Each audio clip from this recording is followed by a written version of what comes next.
Hello and welcome to another episode of Wednesdays with WE. This is episode number 34, and my guest of this episode is one who's always kept a low profile. He is called as a smiling assassin. He burst into the Indian side with buckets of wickets for Tamil Nadu, and he was solely instrumental in ensuring that Tamil Nadu played back to back finals, and that is what got him a place in the Indian side. And then, of course, on the tour of Pakistan, there were a lot of mega stars in the Indian side, but it was Bala Ali was the chants from the crowd in Pakistan, and such is the impact that he made. But then life dealt him with a cruel card. He had to undergo surgery on his lower back, and then had to stay out of cricket for 3 years. And then he again showed his character. He came back and played a lot of cricket for his franchisees, and also he made a comeback into the national side as well. His story is inspirational. He by himself is a very highly motivating individual. Obviously, you would have guessed who it is by now. It is none other than Lakshmipathy Balaji. It's my pleasure to present to you the smiling assassin, as he was called, Lakshmipathy Balaji. Balaji, welcome to you, and all well with you. All well, sir. Thank you so much. Uh, Nice of you to agree at such short notice. Yes, sir. It's been a pleasure to attend this meeting. Looking forward to it. Thank you, Bala. Always the gentleman, always ever kind. Okay, let me get into it. Indian cricket has changed quite a bit since the time you are a part of it, and of course, changed for the better. A lot of fast bowlers available now. Big pool of fast bowlers we have in Indian cricket. You must be a happy man. Yeah, definitely. Indian cricket has seen a lot of changes in the recent past. Previously, when I started, it was just Srinath and Prasad, and we used to get the opportunities easily. I would not say easily. It still was a hard toil, but nowadays, if you look at it, the fast bowling pool has increased. That has transformed Indian cricket over the period of time. Last 10 years or so, it's been a phenomenal change in Indian cricket. Fast bowlers coming in and running in and bowling 150s and 145s consistently. It's something which good to see. Yes, of course, it's good to see for everybody, not for the batters. That is what obviously the batters from abroad would say. Now, at the same time, there is a lot of injuries as well happening. Why do you think this happening? Is it because of too much of workload? Are these injuries preventable in some cases? I think injuries are common when it comes to fast bowling. It happened in previous generations also. It's something which needs to be addressed. I think you have worked with me a lot in that phase where I underwent a surgery, and post surgery I had to come back. It took around 1.5 years to 2 years. And recently, if you have noticed, Bumrah has got a major injury and is not able to come back in time. So he also had to undergo a surgery. So I feel modern day cricket demands and three format actually puts a lot of stress on fast bowling, and it is not something you can just restrict. It is something where you have to be aware of, and I'm sure the modern generation and with the sports medicine which is available right now, with a fraction of minutes they can diagnose a problem within the facilities which they have got right now, and I'm sure that will be helpful for the modern day generation. And injuries cannot be 100% you can wipe out. Injuries will happen, and definitely that is part and parcel. It is going to be part and parcel of the game. Yeah, you had a life-threatening injury. There was a lot of doubts whether you will play or not. Given the time that you had that injury, it was rather difficult, wasn't it? Yeah, definitely. That time it was, we are not sure what injury was it, and we were literally finding out what exactly happened in the back. So it took around 6 months to diagnose, and I was sent to Australia for a conservative management. And in that, it was little bit okay, but they were able to find out what exactly the injury was. But later on, the injury didn't heal properly because the time requirement and the kind of body which I had didn't allow me to get into cricket consistently. And after that, I had to undergo a surgery which doctor's advice, which I obeyed. And you were there with me in that phase. It was a tough struggle, and I was able to come back with the phases of bowling development and corrections in actions, and all these things were required. And it was one of the phase where it taught me a lot of lesson, and I'm sure a lot of cricketers will benefit out of it.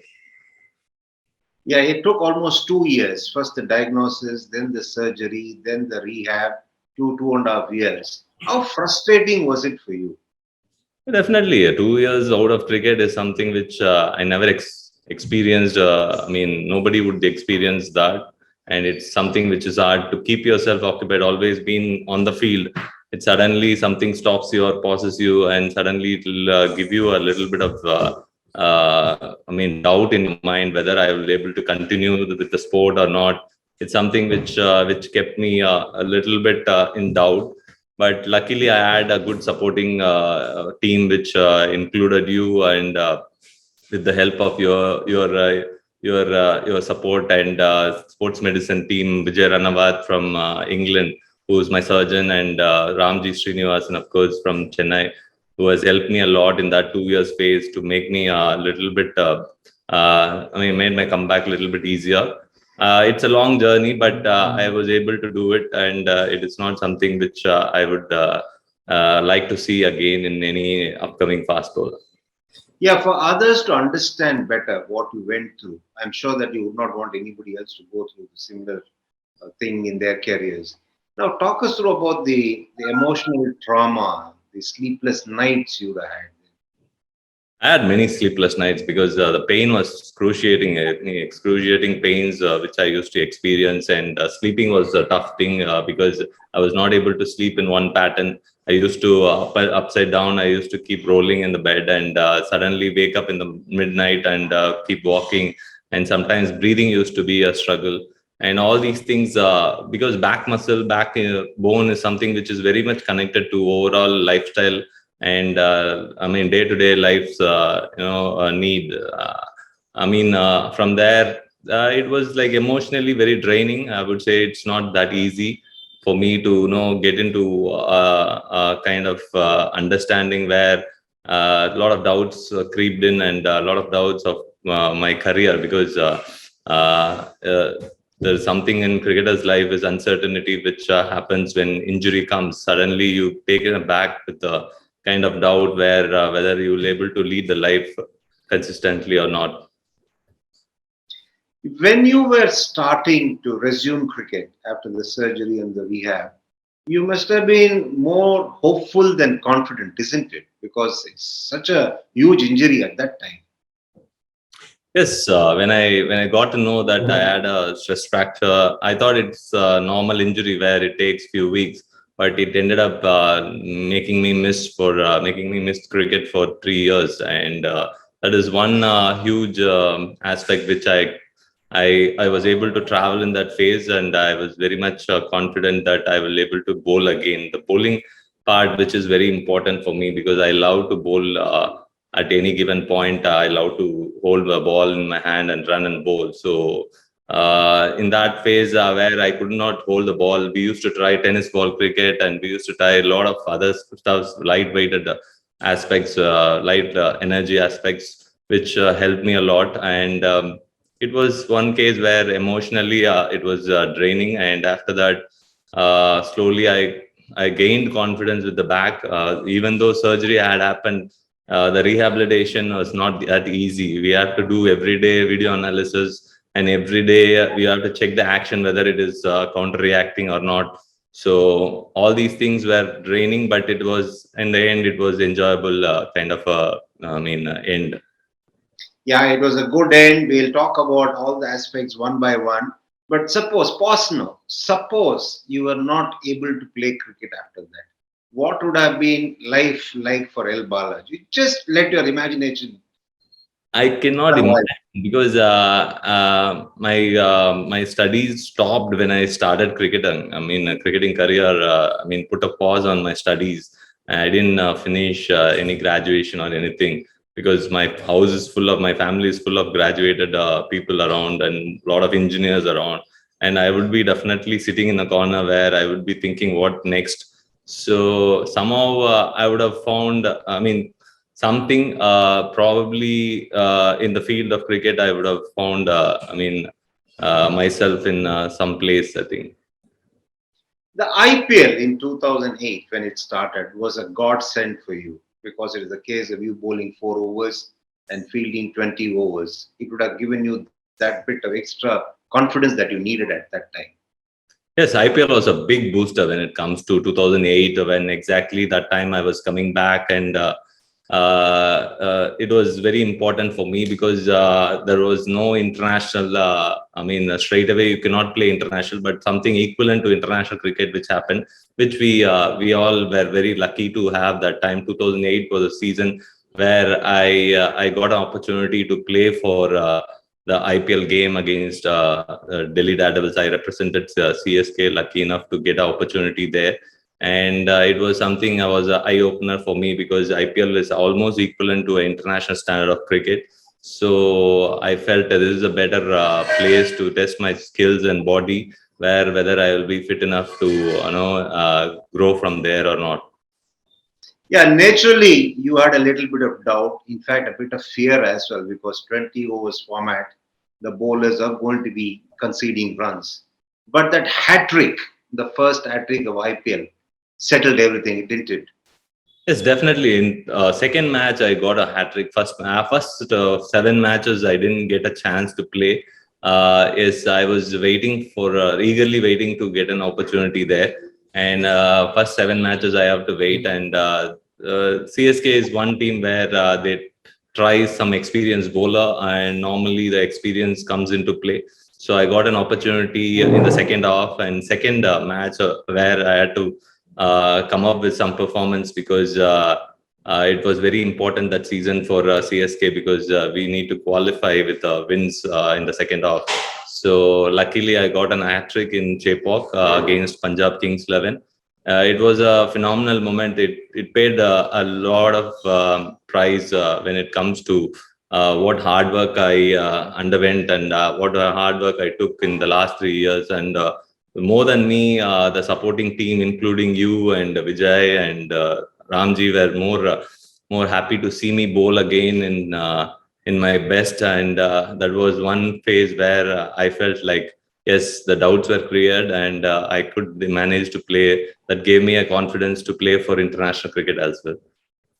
No, I have not asked you this question in all these 15 years. I'm going to ask you now.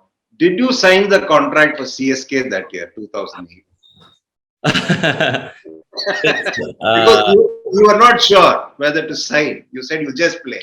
yeah, I said like opportunity is one thing which I wanted. I don't want any sign contract or anything. Giving me opportunity is one thing, but you have to do a signing before you get into play, and that is proper. Rules and regulation wise, it's very important. So I had to sign a contract before I made my debut there. Yeah, yours is a phenomenally success story. Now, but I know of at least about 4 5 bowlers who could not make a comeback, who sustained a back injury like you did. Rather unfortunate, isn't it? Yes, injuries are not easy. I was lucky enough. I had the right time and the right team around me and right guidance around me. And even from my family, they were backing me and they didn't ask a question and they didn't ask me to quit or anything. And most of the time, when you look at injury, people don't get the support, people don't get the right guidance. I feel that is one way where it has transformed now. Now, a lot of sports science influences are there, and that helped modern day cricketers a lot. But in the previous generation, people didn't have that choice of guidance and help around them. I feel that's the case where I was lucky to get the opportunity with right people around me.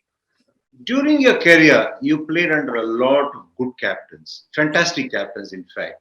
Just give us a little bit of insights about that. I played under Saurav Ganguly. My debut was definitely under Saurav Ganguly, who was dynamic and who was authoritative and very much upfront and tell me in front of my eyes and say, these are the things I wanted from my youngster. So that gave me a confidence because someone who backs youngsters is very important. And that phase, I felt Saurav was very, very influential. And after that, I played under MS Dhoni, who's again a different character, and he's phenomenal cricketer, well composed, and allow you to do your own thing. And he's someone who has done superbly well in international cricket as a captain, as a player, and playing under him in another experience, which I felt like it is something which I was fortunate to have in my post injury time, where I had to undergo surgery and come back, and I have to handle with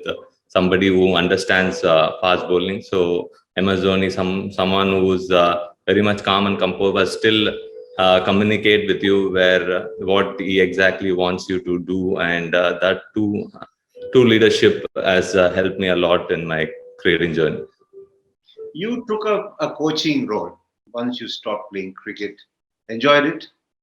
Yeah, I mean, straight away, I took up a coaching role after I retired.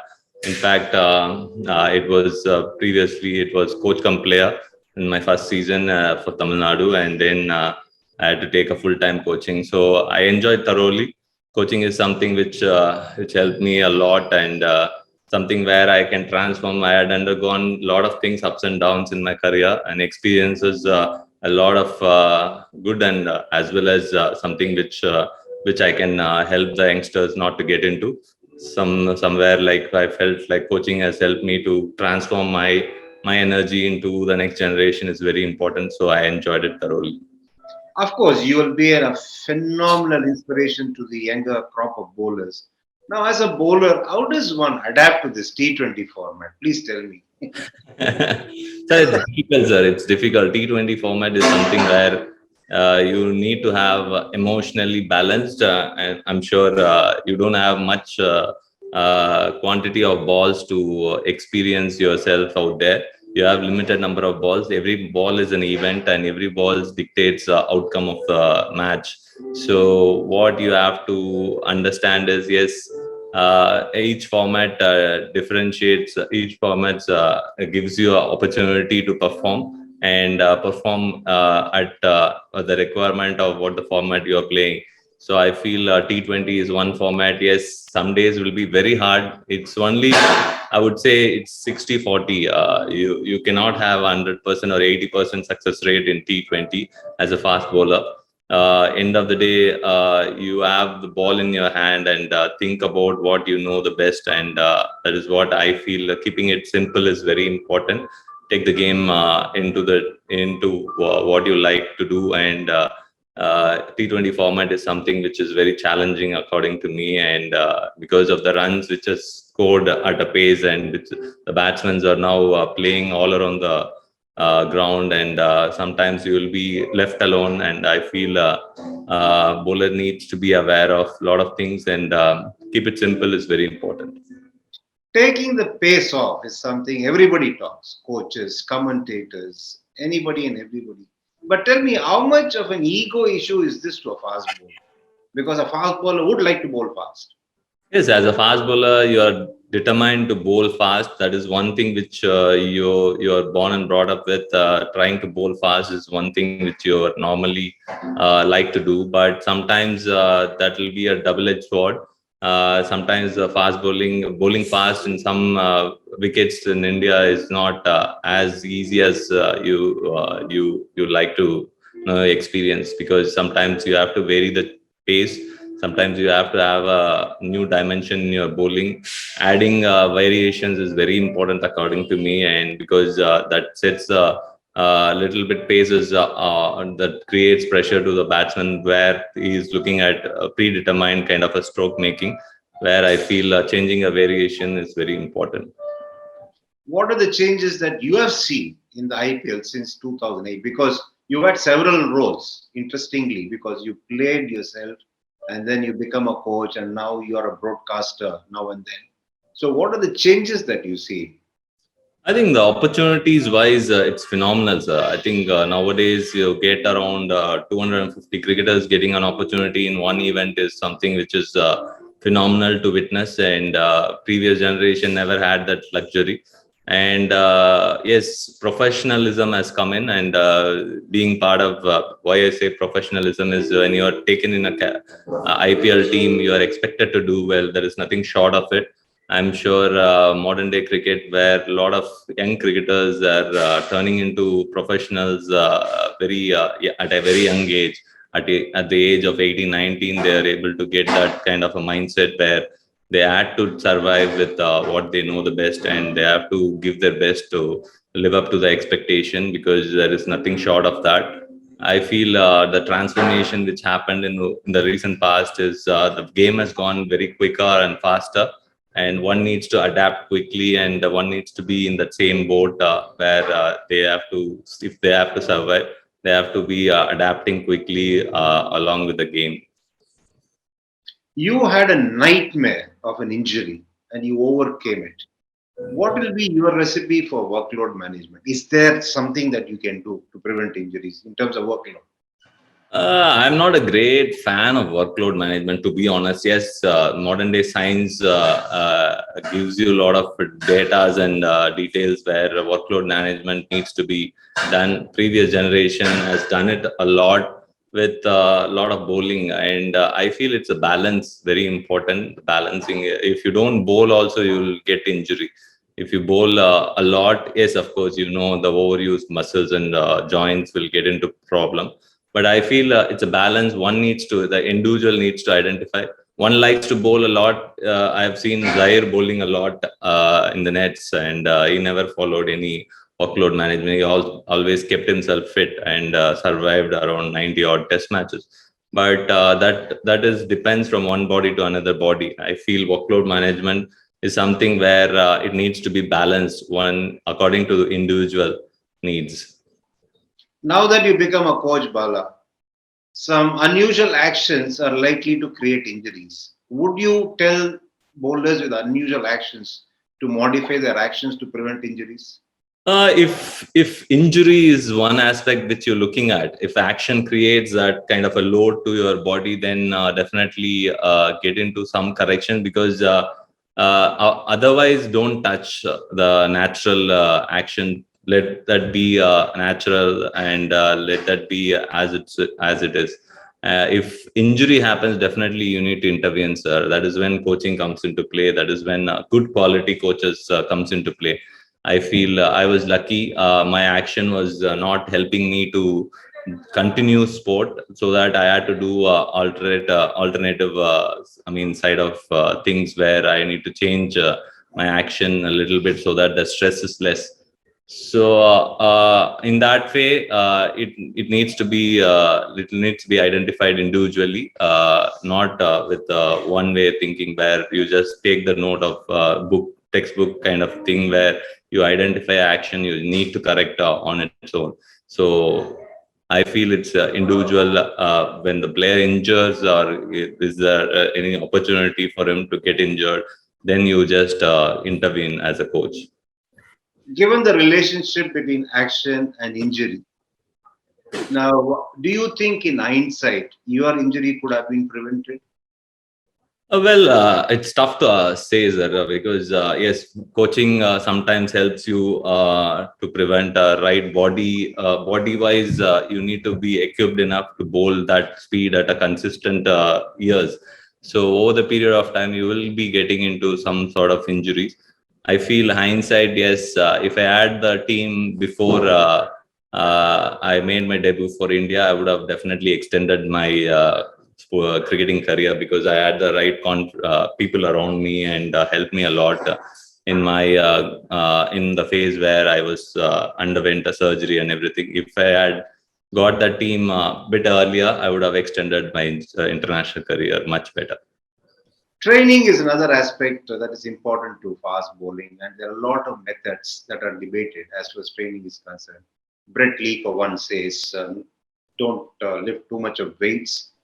On field training is important. Do you agree with it or do you think differently? I feel more than gym. It's ground training is very important. Yes, gyms are modern day cricket. I mean luxury. Yes, you need to have a good balance between weight training and running training. I feel running is very important because I am someone who enjoyed running a lot, so that it's an extension of fast bowling. Running is an extension of fast bowling is an extension of running. So I thoroughly feel you need to have an athleticism in you, to develop athleticism in you, so that you can continue fast bowling for longer period of time. So it's a balance. It's very much important. I'm not fully against it. It needs to be understands between individual. If the individual likes to do, definitely why not? As long as he is keeping himself fit, so as long as he is enjoying the training, why not? We all talk a lot about having to manage, having to adapt everything. There's a lot of talk that goes on. We all indulge in it. We accept that. But realistically, is it possible at all to manage these days with a tightly packed international schedule, the travel in between, the commercial obligations, training sessions, family life? Is it possible at all? Definitely not possible, sir, because with the kind of hectic schedules which is out there, definitely individuals cannot understand that easily, because every day you wake up and you have something to look for and something to train and something to work for. So it is like a normal day-to-day routine kind of a job where people get up and go for a job with a kind of stereotyped way. So in that way, I feel similar to cricket. It has come to that stage where you have to look after yourself, so that you continue your journey as an individual. It's very important for a cricketer to be mentally fresh, isn't it?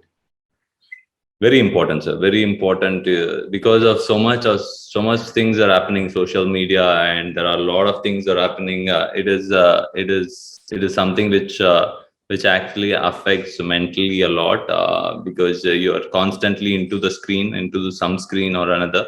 So I feel balancing it's very important. I feel an individual needs to be mentally fresh for each and every game, and it is the foremost important aspect, because the previous generation has done it. They didn't have so much of influence of in social media and other technology stuff, but at this age where the technology is being a part and parcel, and it is embedded with the modern day generation, it's very important the generation needs to address themselves on their own with professionalism kind of stuff. Balaji, erase everything. Go back to 2004. You're in Pakistan. What goals did you set for yourself then? What were you looking to achieve then? The previous tour, I had a lot of doubt about myself whether I'm good enough to play international cricket or not. Where we went to Australia, that 3 months gave me a lot of confidence in my bowling. Yes, I didn't play a single test match. I was sitting out and carrying drinks.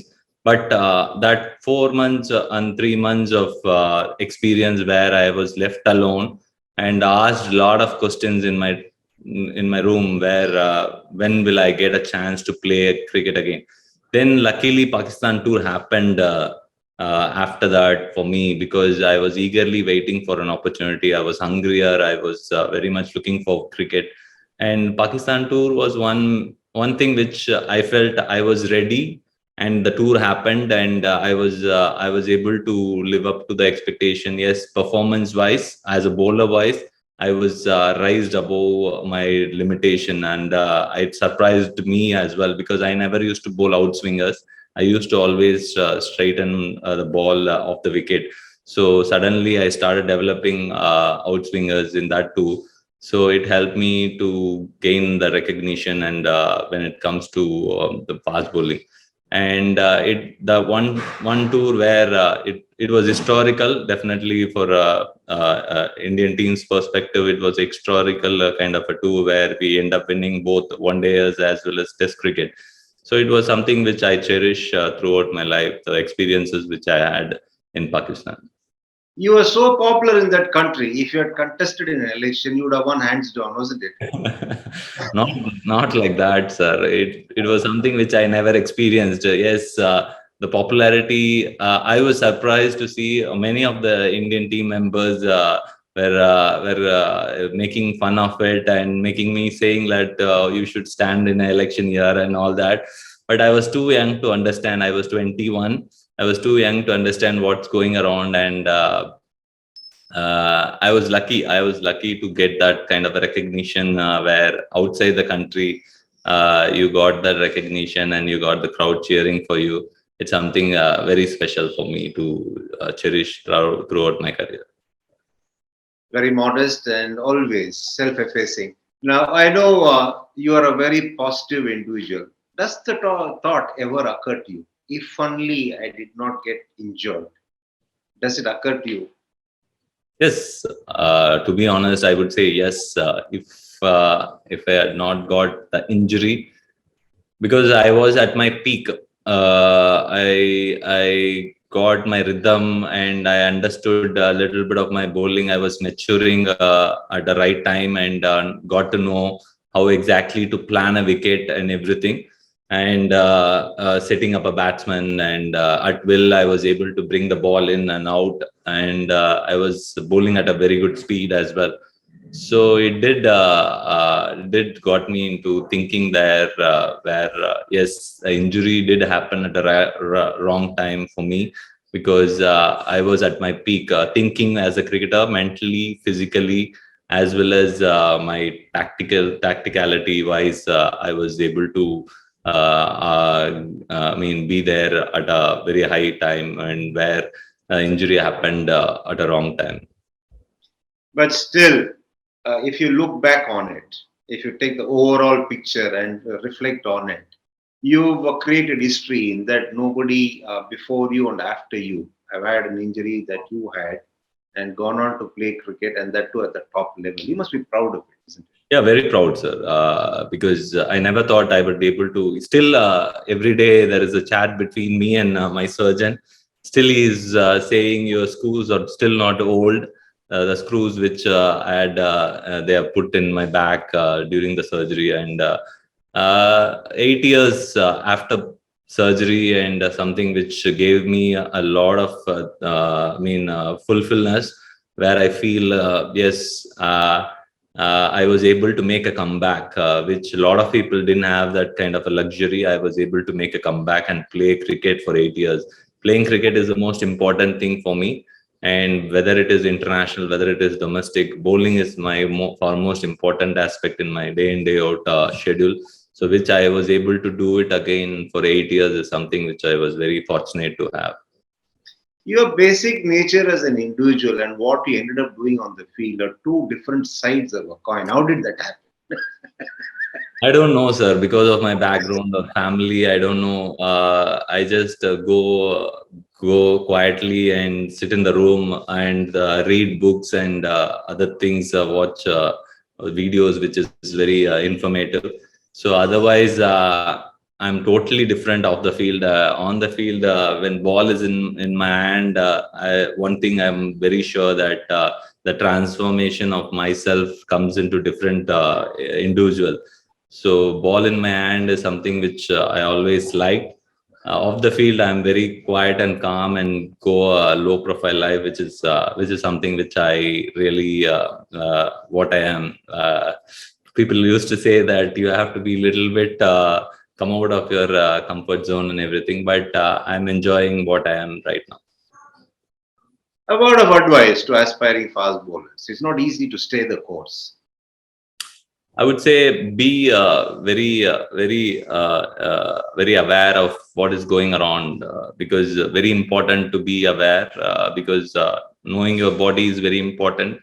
Knowing your bowling is very important, and yes, be take one day at a time, because fast bowling, you never know when you will get injured or when you will have a downfall, because something which is very